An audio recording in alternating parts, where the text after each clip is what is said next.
I came home after a 26-hour nursing shift and found a second fridge in the kitchen. My son's wife said, "That's mine. From now on, buy your own food." She labeled everything I bought with her name, forgetting they were living rent-free. I prepared a surprise that made them wake up crying. I'm glad to have you here. Follow my story until the end and comment the city you're watching from, so I can see how far my story has reached. My legs felt like concrete as I fumbled with my keys at the front door. 26 hours. That's how long I'd been on my feet at the hospital, dealing with back-to-back emergency surgeries and a staffing shortage that left our unit completely overwhelmed. At 66, these marathon shifts shouldn't still be part of my routine, but nursing is all I've ever known, and the bills don't stop coming just because my bones ache more than they used to. The house was unusually quiet when I stepped inside. Usually, I could hear the television blaring from the living room or Thalia's voice echoing through the halls as she talked on her phone. My son Desmond had moved back in with his wife 6 months ago after he lost his job at the marketing firm. "Just temporary, Mom," he'd said, that apologetic smile I remembered from his childhood spreading across his face. "Just until we get back on our feet." I set my purse down on the small table by the entrance and kicked off my white nursing shoes, feeling immediate relief as my swollen feet touched the cool hardwood floor. The familiar scent of my lavender air freshener mixed with something else, something that didn't belong. A sharp, chemical smell I couldn't quite place. Walking toward the kitchen to grab a glass of water before collapsing into bed, I stopped dead in my tracks. There, pressed against the far wall where my small breakfast table used to be, sat a massive stainless steel refrigerator. Not just any refrigerator, a double-door monster that looked like it belonged in a restaurant kitchen. I blinked hard, wondering if exhaustion was making me hallucinate. But no, it was real. Chrome handles gleamed under the kitchen lights, and I could hear the low hum of its motor. My original refrigerator, the modest white one I'd bought 3 years ago, had been pushed into the corner like an afterthought. What on earth? I whispered to myself, approaching the new appliance like it might bite me. "Oh good, you're home." Thalia's voice came from behind me, cool and matter-of-fact. I turned to see her standing in the doorway, perfectly put together despite it being nearly midnight. Her blonde hair was pulled back in a sleek ponytail, and she wore one of those expensive athleisure outfits that cost more than I made in a week. "Thalia, what is this?" I gestured toward the refrigerator, confusion making my voice shake slightly. She walked past me and opened the massive doors with a flourish. The interior was completely stocked: organic vegetables, premium meats, imported cheeses, bottles of wine that probably cost more than my monthly grocery budget. Everything was organized with military precision. "This is mine," she said simply, running her manicured finger along one of the shelves. "From now on, you'll need to buy your own food." The words hit me like a physical slap. I gripped the edge of my old refrigerator for support, staring at her in disbelief. "I'm sorry, what did you say?"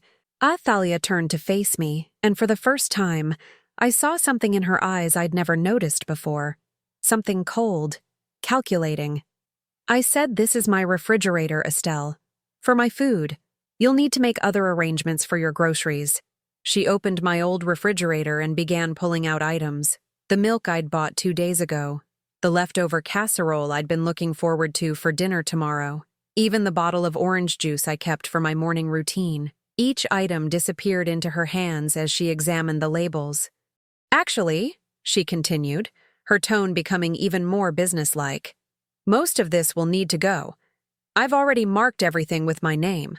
She held up a roll of small white stickers, the kind you might use for a yard sale. "See? This way there won't be any confusion about what belongs to whom." I watched in stunned silence as she methodically placed stickers on items I had purchased with my own money, in my own house, for my own consumption. The yogurt I ate every morning for breakfast, the sandwich meat I packed for lunch, even the butter I used for cooking. "Thalia, this is my house," I said, my voice barely above a whisper. "This is my food." She paused in her labeling and looked at me with what could only be described as pity. "Oh, Estelle, I know this might be hard to understand, but Desmond and I have been talking, and we think it's time for some new arrangements around here. More organized arrangements.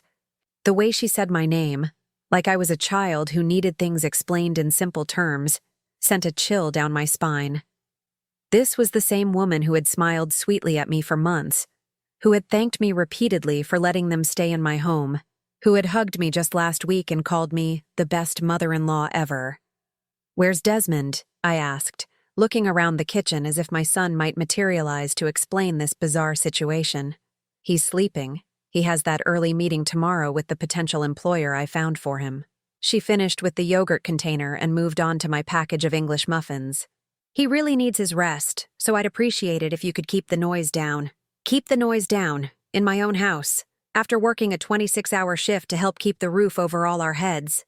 I stood there, swaying slightly from exhaustion and shock, watching this woman, this stranger who had somehow replaced the grateful daughter-in-law I thought I knew, systematically claim ownership of my groceries.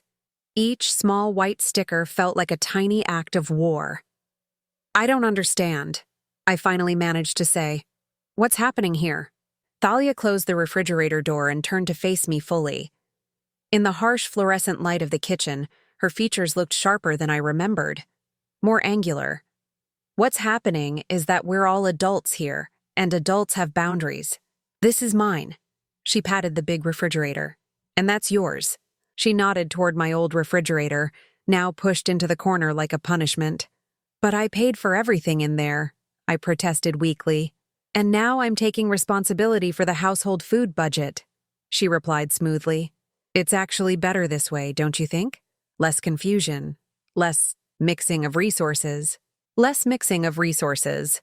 As if my 40 years of steady paychecks and careful budgeting were somehow contaminating her superior lifestyle. I opened my mouth to argue, to demand an explanation, to ask where my son was in all of this, but nothing came out. The fluorescent light buzzed overhead, and the new refrigerator hummed its expensive hum, and I realized that something fundamental had shifted in my house while I was away saving lives at the hospital. Thalia smiled then, the same bright smile I'd grown used to over the past months. "You look exhausted, Estelle. You should get some sleep. Tomorrow we can talk more about the new arrangements." She walked past me toward the hallway, pausing only to add, "Oh, and I moved some of your things from the pantry to make room for my supplies. They're in that box by the back door. You might want to find a place for them in your bedroom or something." I was left alone in my kitchen, staring at two refrigerators, one full of food I couldn't touch, one nearly empty and shoved in the corner like an unwanted relative. The box by the back door contained my coffee, my oatmeal, my modest collection of spices, all the small things that had made this kitchen feel like home. Standing there in the harsh light, surrounded by the evidence of my own displacement, I felt something crack deep inside my chest. Not break. Not yet. But crack. Like ice under too much pressure. Something was very, very wrong in my house, and I had the terrible feeling that the second refrigerator was just the beginning. I barely slept that night. Every time I closed my eyes, I saw those white stickers, my yogurt, my butter, my sandwich meat, all marked with Thalia's name like tiny flags claiming conquered territory. By 5:30 in the morning, I gave up on sleep entirely and shuffled to the kitchen to make my usual cup of coffee. That's when I discovered the next change. My coffee maker was gone. Not broken, not packed away. Gone. In its place sat a gleaming espresso machine that looked like it belonged in an Italian cafe. A small placard leaned against it, written in Thalia's neat handwriting. "Please ask before using. Settings are very delicate." I stared at the note, reading it 3 times before the meaning sank in. I needed permission to make coffee in my own kitchen. "Looking for something?" Thalia's voice made me jump. She stood in the doorway wearing a silk robe that probably cost more than my monthly utility bill. Her hair perfectly styled despite the early hour. "My coffee maker," I said, my voice hoarse from exhaustion. "Where is my coffee maker?" "Oh, that old thing? It was taking up so much counter space. I packed it away." She moved past me to her espresso machine, running her fingers along its chrome surface like she was petting a beloved cat. "This is so much better, don't you think? It makes real coffee." real coffee. As opposed to the fake coffee I'd apparently been drinking for the past 3 years. I don't know how to use that, I said quietly. Thalia began pressing buttons with practiced ease. The machine hissed and gurgled, filling the kitchen with the rich aroma of expensive coffee beans. It's quite simple once you learn, though the settings really are delicate. One wrong move and you could damage the grinding mechanism. That would be a disaster. This machine cost over $2,000. $2,000 for a coffee maker. I thought of my weekly grocery budget, usually around $100, stretched carefully to cover all my basic needs. Her machine cost 20 weeks of my food money. Where did you put my coffee maker? I asked again. Storage closet in the basement, along with some of your other appliances. She poured herself a perfect cup of coffee, the crema floating on top like something from a magazine advertisement. I had to make room for my kitchen essentials. You understand. My kitchen essentials. I looked around the space that had been mine for 15 years, seeing it now through different eyes. The decorative canisters my sister had given me for my birthday, gone. The small herb garden I'd kept on the windowsill, replaced with some architectural succulent arrangement. Even my kitchen towels had been swapped out for expensive-looking ones in shades of gray and white. Thalia, we need to talk about this, I said, trying to keep my voice steady. This is my house. She paused with the coffee cup halfway to her lips, tilting her head slightly like a confused puppy. Of course it is, Estelle. But we all live here now, don't we? It makes sense to optimize the space for everyone's comfort. Everyone's comfort or just yours? Her smile never wavered, but something flickered behind her eyes. I don't know what you mean. Before I could respond, Desmond appeared in the doorway. My 42-year-old son looked rumpled and bleary-eyed, wearing the same wrinkled polo shirt he'd had on yesterday. "Morning, Mom?" he mumbled, barely making eye contact. "Desmond, we need to discuss these changes your wife has been making," I said, gesturing around the transformed kitchen. He glanced nervously at Thalia, who had moved to stand beside him, her free hand resting possessively on his arm. "What changes?" "The refrigerator, the coffee maker, all my things being moved around without discussion." "Oh, that?" He rubbed his face with his hands, still not quite meeting my gaze. "Yeah, Thalia mentioned she was going to organize things better. Makes sense, right? More efficient." "Efficient for whom?" Thalia stepped forward, her voice taking on that patient, condescending tone I was beginning to hate. "Estelle, I know change can be difficult for people your age, but this really is better for everyone. You're working such long hours. When was the last time you had time to cook a proper meal? Or maintain a decent grocery inventory? This way, you don't have to worry about any of that." People your age. The phrase hit like a slap. I was 66, not 96. I'd been managing my own household perfectly well for decades. "I don't want you managing my grocery inventory," I said, my voice getting stronger. "I want my coffee maker back. I want my things back where they belong." Desmond shifted uncomfortably, looking anywhere but at me. "Mom, maybe we could compromise? I mean, if Thalia's willing to handle more of the household stuff, doesn't that make things easier for you?" "It would," Thalia agreed quickly, "if everyone could just be a little more flexible." She moved to the big refrigerator and opened it, revealing shelves packed with expensive food. "I've already done all the meal planning for the week. Everything's organized by day and by nutritional requirements. It's actually quite sophisticated." I stared at the color-coded containers, the precisely arranged produce, the rows of bottled water that probably cost more than my monthly phone bill. It was impressive, I had to admit. It was also completely foreign. A kitchen system designed by and for someone who had never worried about the price of groceries. "What am I supposed to eat?" I asked quietly. "Well, you'll need to shop for yourself, obviously," Thalia said. "There's still some room in your refrigerator for personal items. Not much, but if you're careful about portions and stick to basics, it should be adequate." Basics. Portions. Like I was a tenant renting space in my own kitchen. "I can't afford to buy all my own groceries and pay all the household bills," I said, the admission scraping against my throat. An uncomfortable silence filled the kitchen. Desmond studied his feet, Thalia arranged her already perfect hair. Finally, Thalia spoke, her voice dripping with false sympathy. "Oh, Estelle, I didn't realize money was such a concern.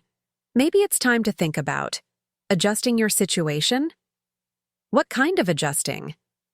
"Well, you're working such demanding hours at your age. It can't be healthy. Maybe it's time to consider retirement, or at least cutting back to part-time." My heart started pounding. Retirement meant living on Social Security, maybe $1,200 a month if I was lucky.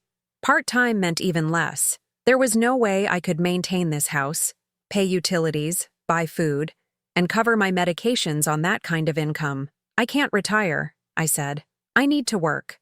"But if you didn't have to worry about maintaining such a large house," Thalia continued smoothly, "you might find you need less money than you think. There are lovely senior communities where everything's taken care of for you.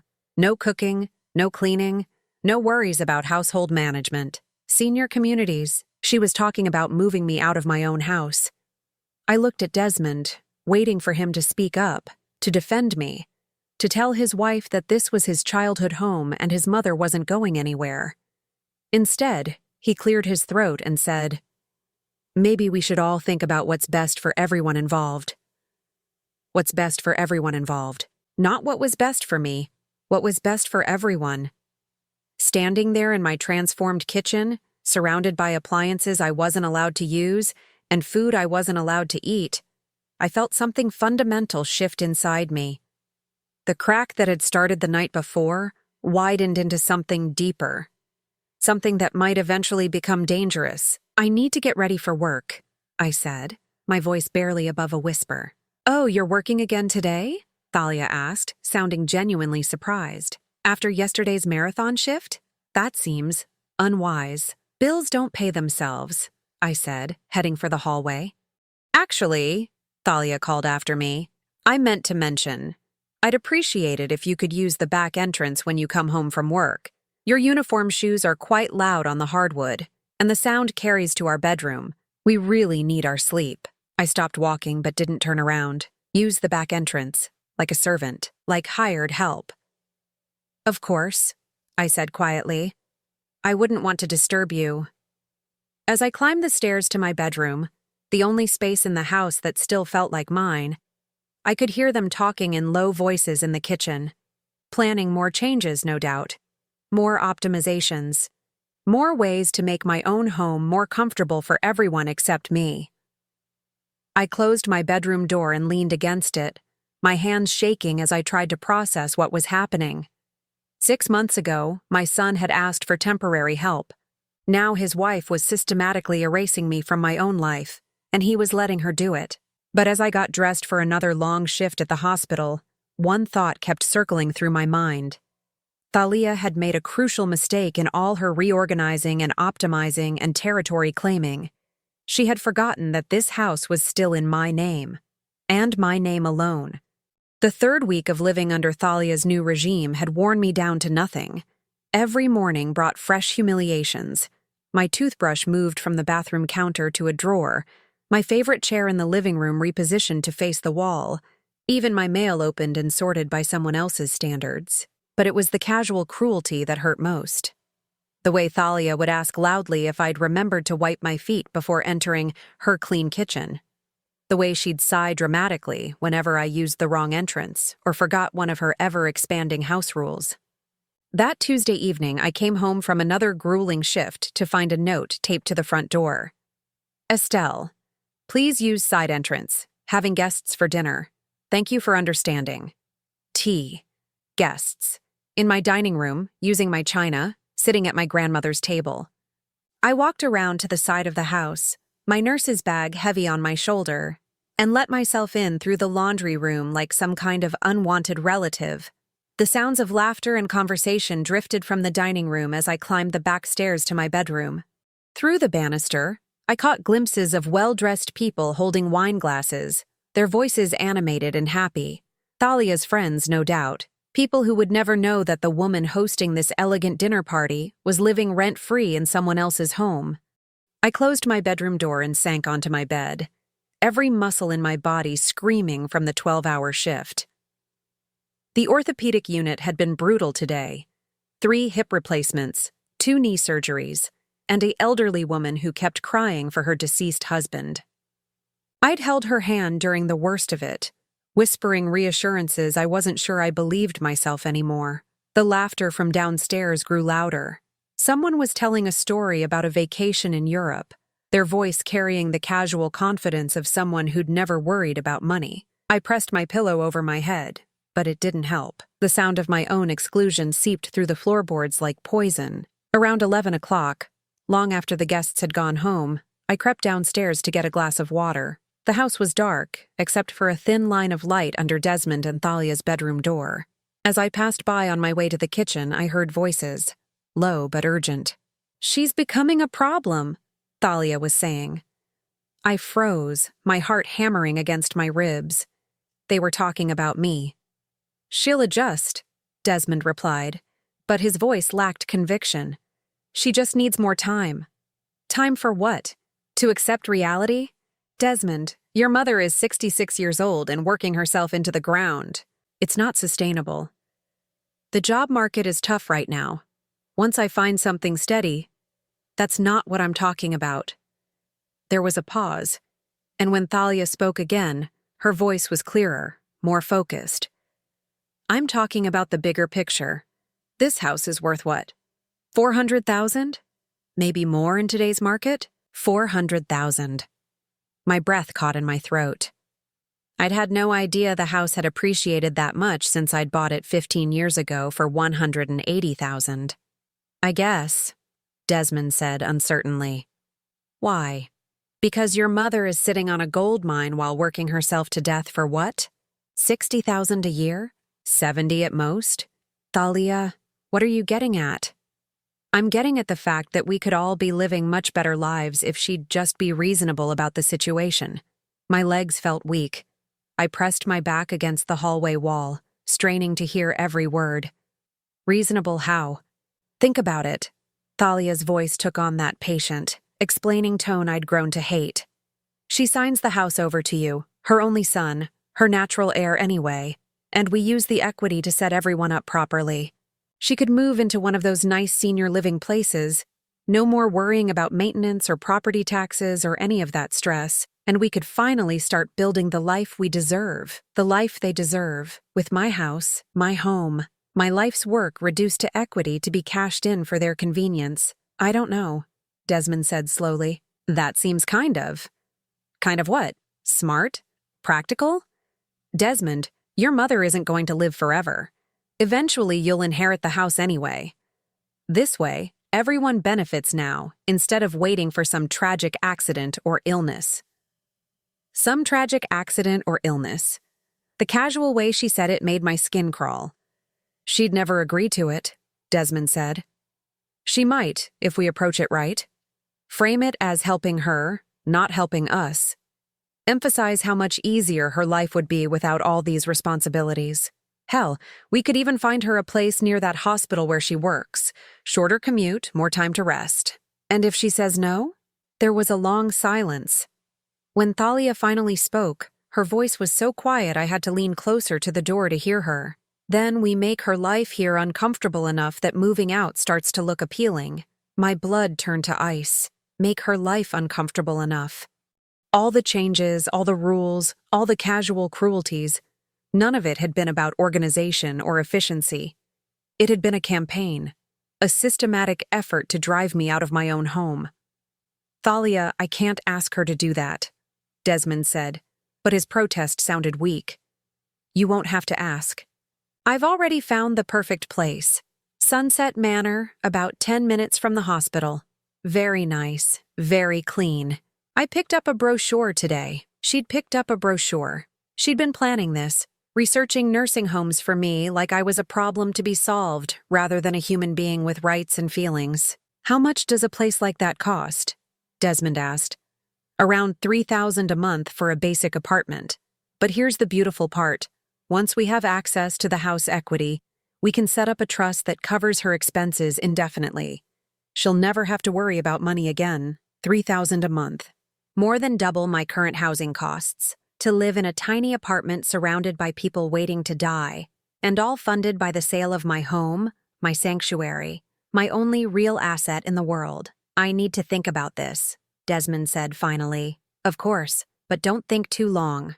The housing market is hot right now, and your mother isn't getting any younger. The longer we wait, the more difficult this becomes. I heard the bed creak as one of them moved. Panicking, I crept quickly back toward the kitchen, my heart pounding so loudly I was sure they could hear it through the walls. I grabbed a glass from the cabinet and filled it with water, my hands shaking so badly that water splashed onto the counter. The devastating reality crashed over me like a wave. This wasn't about cleanliness or organization or making the household run more smoothly. This was about money, my house, my life's work being systematically dismantled by two people who saw me not as family, but as an obstacle to their financial goals. Every kindness Thalia had shown me over the past months had been calculated. Every smile, every compliment, every moment when I'd thought maybe we were finally bonding, all of it had been part of a plan to get me to trust her enough to sign away everything I'd worked for. And Desmond, my son, who I'd raised alone after his father left, who I'd supported through college and 2 failed business ventures, who I'd welcomed back into my home without question when his life fell apart, he was going along with it, maybe reluctantly, but he was going along with it. I set the glass down on the counter and gripped the edge of the sink, staring out the window into the darkness of my backyard. The garden I'd planted and tended for 15 years was barely visible in the moonlight, but I could see the shape of the rose bushes, the small vegetable patch where I grew tomatoes and herbs. Everything I'd built, everything I'd worked for, everything that made this place home. They wanted to take it all and warehouse me somewhere convenient while they enjoyed the profits. But there was something they didn't know. Something Thalia had missed in all her research and planning. I wasn't just a tired old nurse they could manipulate and discard. I'd been taking care of difficult people for 40 years. I'd dealt with demanding patients, manipulative family members, and doctors who thought they could push me around because I was just a nurse. I'd learned to be strategic, I'd learned to be patient, and I'd learned to fight back when fighting was the only option. Standing in my kitchen, no matter what labels Thalia put on the refrigerator, I felt something shift inside me. The hurt and confusion of the past weeks crystallized into something harder, something focused. They thought they were dealing with a helpless old woman who could be frightened into giving up everything she'd worked for. They were about to discover just how wrong they were. The water in my glass had gone warm, but I drank it anyway, swallowing it like medicine. Tomorrow, I would start making some changes of my own, changes they weren't expecting. Changes that would remind them exactly whose name was on the deed to this house. I called in sick for the first time in 3 years. The lie came easily when I phoned the charge nurse at 6 in the morning. Food poisoning, I said, making my voice weak and apologetic. I'm so sorry for the short notice. Don't worry about it, Estelle. You never call out. Take care of yourself, Nancy replied, and I almost felt guilty for the deception. Almost. But I had more important things to do than feel guilty. While Thalia and Desmond slept peacefully in what they'd begun treating as their master bedroom, I was already dressed and planning my day. I'd heard Thalia telling her friend on the phone that they'd both be out until evening.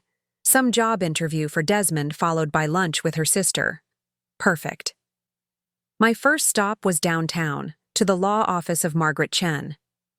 Maggie and I had been friends since nursing school 45 years ago, back when we were both young and idealistic and thought we could save the world one patient at a time.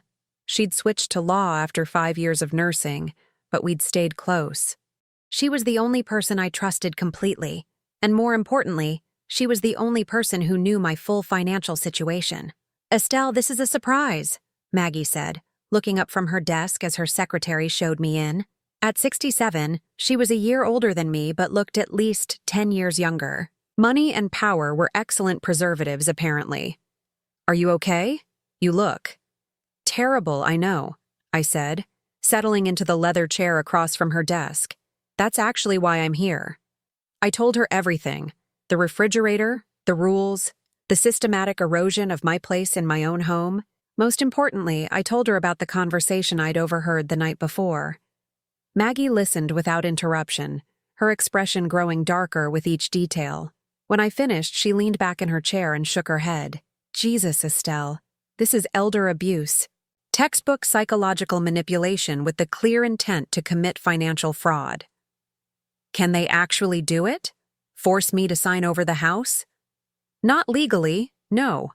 But they can make your life hell until you give in. Which it sounds like they're already doing. She pulled out a yellow legal pad and started making notes. Tell me about the house. When did you buy it? Is it paid off? Any liens or mortgages? Bought it in 2008 for $180,000. Paid it off completely 3 years ago with money from my retirement account. The memory of that final payment still gave me satisfaction. After decades of rent and mortgages, I'd finally owned something completely. And it's in your name only? Yes. Robert and I were already divorced when I bought it. She scribbled more notes. Current market value? Thalia mentioned $400,000 last night. Is that accurate? Maggie pulled up something on her computer, typing rapidly. $425, actually. Based on recent comparable sales in your neighborhood. Jesus, Estelle, you're sitting on nearly $250,000 in equity. $250,000. No wonder Thalia's eyes had gotten so bright when she talked about the housing market. What are my options? I asked. Several. First, I can draft a formal letter to both of them documenting their behavior and making it clear that any attempt to coerce you into signing over property will result in criminal charges. That sounds like escalation. I'm not ready for war yet. Maggie raised an eyebrow. What are you ready for? I thought about it for a moment, remembering the casual cruelty in Thalia's voice as she'd planned my exile to a nursing home. Information. I want to know exactly what I'm dealing with. I can work with that. She made another note. I'll run a complete background check on Thalia. Credit history, employment records, any legal issues. It'll take a few days. What about protecting the house in the meantime?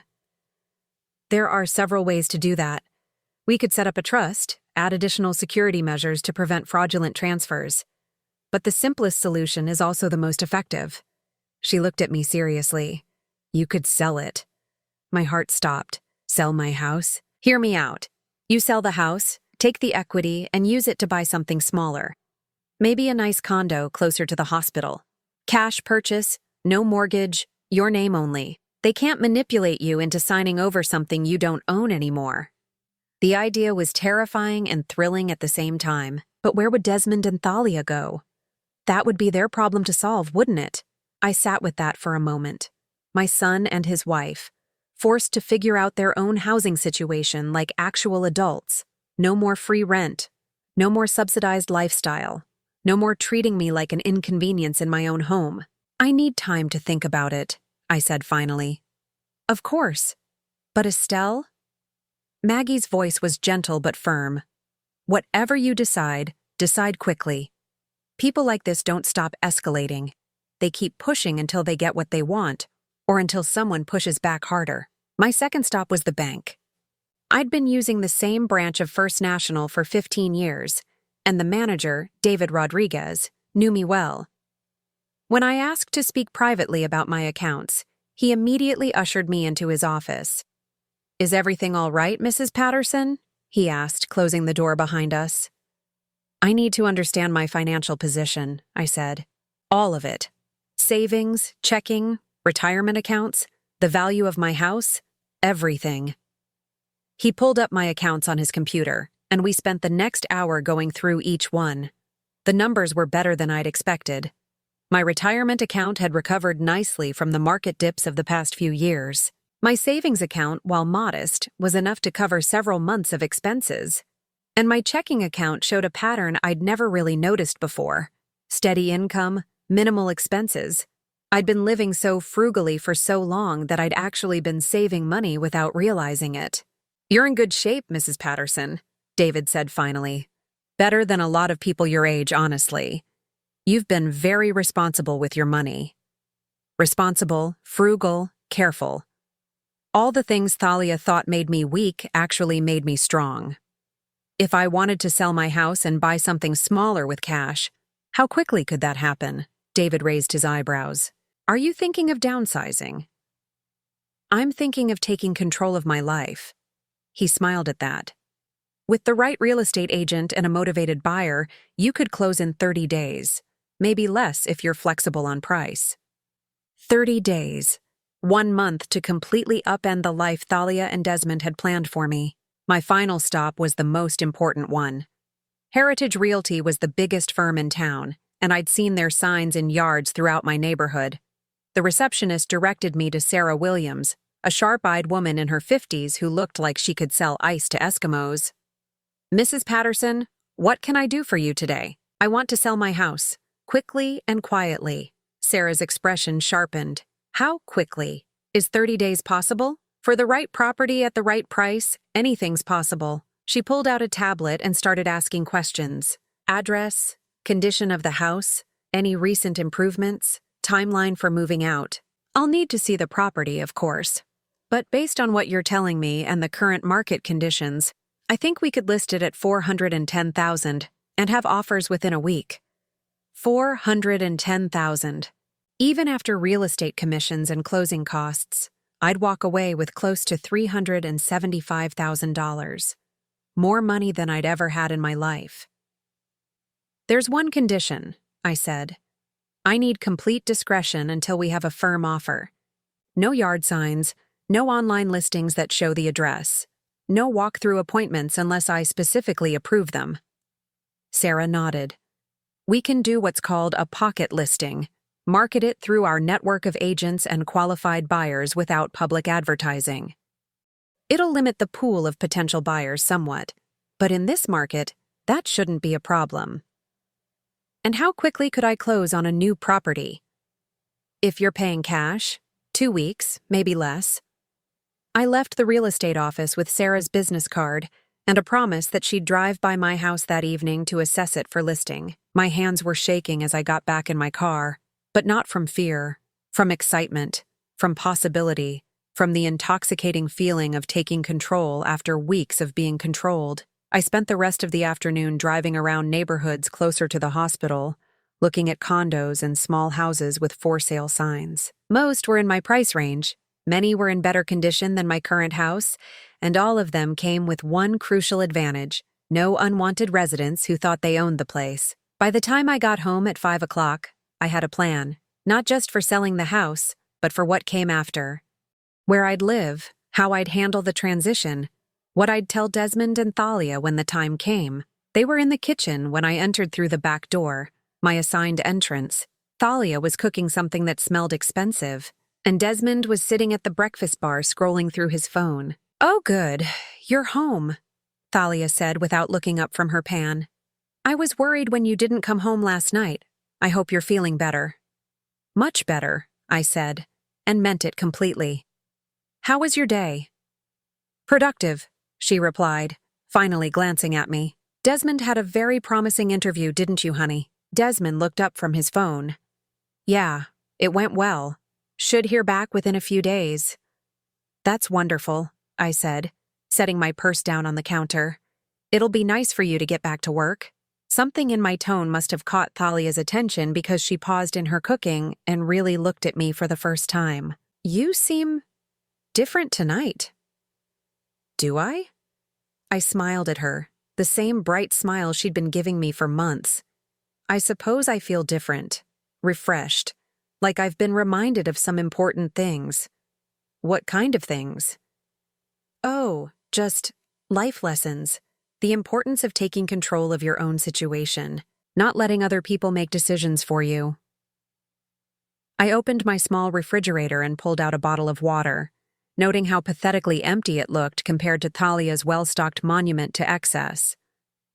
"You know how it is." Thalia's eyes narrowed slightly, but her smile remained fixed in place. "Of course." I headed toward the stairs, then paused and turned back. "Oh, Thalia? I appreciate all the organizational changes you've made around here. Very educational." "Educational?" It's been quite enlightening, seeing how easily someone can just take over when the people around them aren't paying attention." I smiled again. "Good thing I'm a quick learner." I climbed the stairs to my room, leaving them in the kitchen with whatever expression they were wearing. I didn't need to see their faces to know I'd gotten my point across. Change was coming to this house, but it wouldn't be the change they were expecting. 3 weeks later, I had everything in place. Sarah had been right about the market. We'd received 4 offers within 10 days, all above asking price. I'd accepted an offer of $425,000 from a young couple who could close in 3 weeks. My new condo, a beautiful 2-bedroom unit just 8 minutes from the hospital, was already purchased and ready for occupancy. More importantly, Maggie's background check on Thalia had revealed some fascinating information. 3 previous relationships with older men, all of which had ended with significant financial benefit to her, a pattern of moving in quickly, establishing control, and then manipulating circumstances to her advantage. She wasn't just opportunistic, she was practiced. But none of that would matter if I couldn't get them to reveal their true intentions, which is where my 40 years of dealing with difficult people finally paid off. The trap I set was beautifully simple. It started with a phone call to Desmond on a Thursday morning, while both he and Thalia were out job hunting. I made my voice shaky, older than my years. "Honey, I need to talk to you about something important," I said when he answered. "Could you and Thalia come home? I'm scared." "Scared of what, Mom? Are you okay?" "It's my heart. I've been having episodes at work. The doctor wants to run more tests, but..." I let my voice trail off meaningfully. "But what?" "But I'm worried about what happens if something serious is wrong. I've been thinking about my responsibilities, about this house, about making sure you're taken care of." There was a pause. I could practically hear the wheels turning in his head. "We'll be right there," he said. They arrived within an hour, both wearing matching expressions of concern that might have been genuine if I didn't know better. I'd spent the time preparing for the performance of my life, messing up my hair slightly, making my makeup just a little smeared around the eyes. "Mom, what's going on?" Desmond asked as they settled onto the couch in my living room, the same couch where Thalia had first started rearranging my life.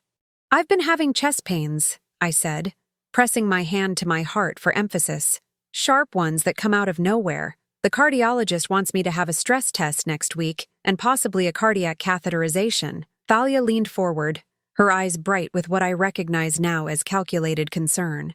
"Oh, Estelle, that sounds serious." "It could be. And it's made me realize that I need to get my affairs in order." I reached into my purse and pulled out a folder I'd prepared. "I've been thinking about what you said, Thalia. About senior communities. About how hard it is for me to maintain this big house." Her breath caught almost imperceptibly. "Have you? I think you were right. I'm getting older, and working these long shifts is taking a toll. Maybe it is time for a change." Desmond shifted uncomfortably. "Mom, you don't have to make any big decisions right now. Let's see what the doctors say first." But Thalia wasn't going to let this opportunity slip away. "Actually, Desmond, your mother's being very wise, planning ahead, making sure she's taken care of properly. That's exactly what someone in her position should be doing." I nodded gratefully. "That's what I thought, and I've been looking into some of those places you mentioned. Sunset Manor seems very nice." "It's lovely," Thalia said quickly. "I actually have more information about it if you'd like to see." Of course she did.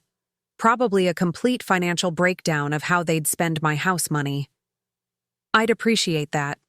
But there's something I need to discuss with both of you first."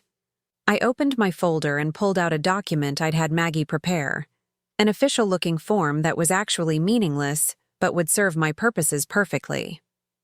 "What is it?" Desmond asked. "It's a preliminary estate planning document. If I'm going to move into senior living, I need to make sure this house is properly transferred, for tax purposes and estate planning." Thalia's eyes locked onto the paper like a hawk spotting prey. The lawyer explained that I could transfer ownership now while I'm alive and avoid probate issues later. It would be much cleaner than waiting until... I let the implication hang in the air. "Mom, you don't need to think about that stuff," Desmond said, but his voice lacked conviction. "Actually," Thalia interrupted, "that's very smart planning. A lot of people don't realize how complicated estate issues can become. This way, everything's clear and legal." She was practically salivating, I had to suppress a smile. The thing is, I continued, I'd need someone I trust to take over the property. Someone who could handle the responsibilities, maybe even help with some of the transition costs. Of course, Thalia said immediately. We'd be honored to help however we can. You would? I made my voice tremulous with gratitude. Even though it would mean taking on the property taxes and insurance and maintenance, that's such a financial responsibility.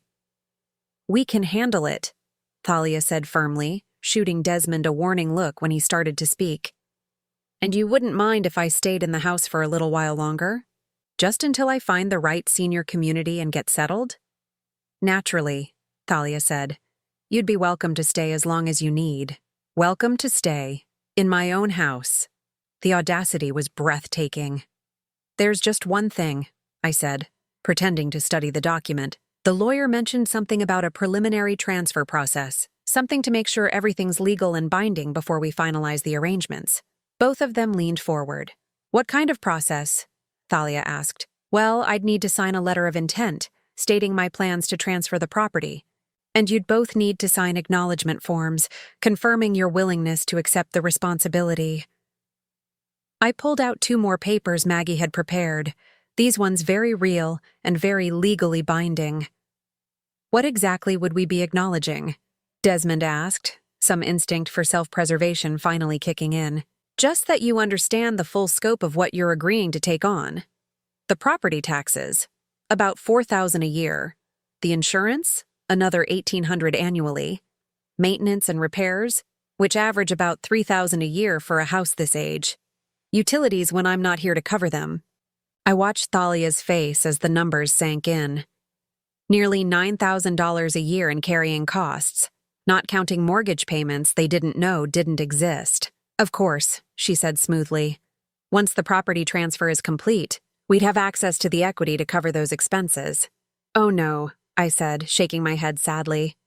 That's not how it works. The equity stays locked up until I actually move out and we sell the house. This preliminary transfer is just to establish legal responsibility. Very common in estate planning, according to the lawyer. The light in Thalia's eyes dimmed slightly. How long would that arrangement last? Well, that depends on how long it takes me to find the right place and arrange my affairs. Could be 6 months, could be a year. Maybe longer if my health situation becomes complicated. A year of carrying costs with no access to equity. I could see her calculating, trying to figure out if the eventual payoff was worth the upfront investment. I understand this is a lot to ask, I continued. Maybe I should look into other options. Perhaps one of my colleagues from the hospital would be interested in a rent-to-own arrangement. No, Thalia said quickly. We want to help, don't we, Desmond? My son looked like he'd rather be anywhere else in the world, but he nodded. Of course, Mom. If that's what you want. You're both so kind, I said, reaching for a pen. Should we make this official then? I signed my name to the meaningless letter of intent with a flourish, then handed the pen to Thalia. She signed her acknowledgement form without reading it carefully. A mistake that would cost her dearly. Desmond signed his more reluctantly, but he signed it. There, I said, collecting all the papers and putting them back in my folder. Now I feel so much better knowing everything's arranged properly. When do you think you'll start looking at places seriously? Thalia asked. Oh, I already have. In fact, I have an appointment this weekend to tour a few facilities. Very exclusive places. The kind where you have to be on a waiting list. Her smile was triumphant. That's wonderful, Estelle. I'm so proud of you for taking this step. After they left the room, presumably to celebrate their victory in private, I sat alone in my living room and allowed myself a small, satisfied smile. The documents they'd signed weren't meaningless after all. They were legal acknowledgments of financial responsibility for my property, binding them to cover all carrying costs regardless of whether they actually owned the house. More importantly, I'd recorded the entire conversation on my phone. Every greedy word, every manipulative suggestion, every moment where they'd revealed their true intentions. Maggie had assured me it would be admissible in court if things escalated that far, but I didn't think it would come to that, because tomorrow, they'd discover that the house they thought they were inheriting had already been sold. That the woman they'd been manipulating and controlling had outmaneuvered them completely, and that the financial responsibility they'd just legally accepted was for a property they'd never own. The closing was scheduled for 10 o'clock the next morning. By noon, Desmond and Thalia would learn that their perfect plan had one fatal flaw. They'd underestimated the woman they were trying to cheat. I'd spent weeks being treated like a burden, a problem to be solved, an obstacle to their happiness. Tomorrow, they'd discover what happened when you tried to con someone who'd spent 4 decades learning how to read people's true intentions. I went to bed that night with the most peaceful sleep I'd had in months. Tomorrow would bring the reckoning they'd never seen coming. The closing went smoothly. By 10:30 Friday morning, I had a cashier's check for $378,000 tucked safely in my purse, and the young couple who'd bought my house had their keys. They'd been thrilled with the quick sale, and the fact that the property came with no complications, no liens, no disputes, no angry family members with claims on the equity. I drove home slowly, savoring what I knew would be my last trip down these familiar streets as a resident. The house looked the same from the outside, modest but well-maintained, with the garden I'd tended for 15 years still blooming despite everything that had happened inside. Desmond's car was in the driveway, but Thalia's wasn't. Perfect. I'd rather do this with just my son anyway. I found him in the kitchen, sitting at the breakfast bar with his laptop open, probably applying for more jobs. He looked up when I entered, and I was struck by how much older he seemed than his 42 years. When had the lines around his eyes gotten so deep? "Hey, Mom, how'd the doctor appointment go?" I'd forgotten about my fictional cardiac consultation. "Fine. Just routine tests. Good." He turned back to his computer. "Thalia's out looking at furniture for when when the house situation gets settled. Furniture for my house, the house I'd just sold out from under them." I sat down across from him, setting my purse carefully on the counter. "Desmond, we need to talk." Something in my tone made him look up. "What about?" "About the house. About what you and Thalia have been planning." His face went carefully blank. "I don't know what you mean." "I think you do." I pulled my phone from my purse and set it on the counter between us.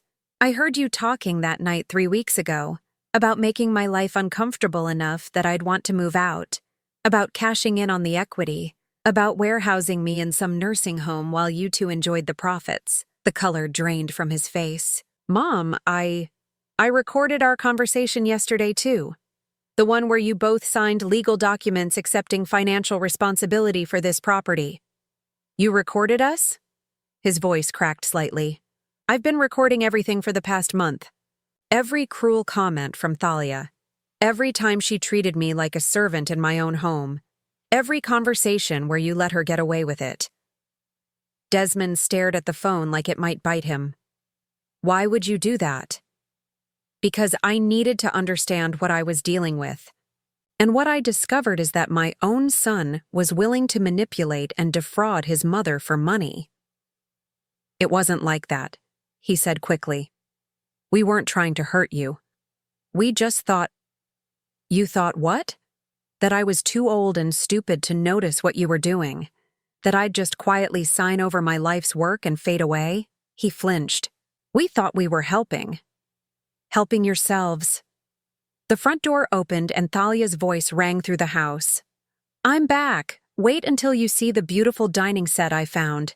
It'll be perfect once we—" She stopped in the kitchen doorway, taking in the scene. "What's going on?"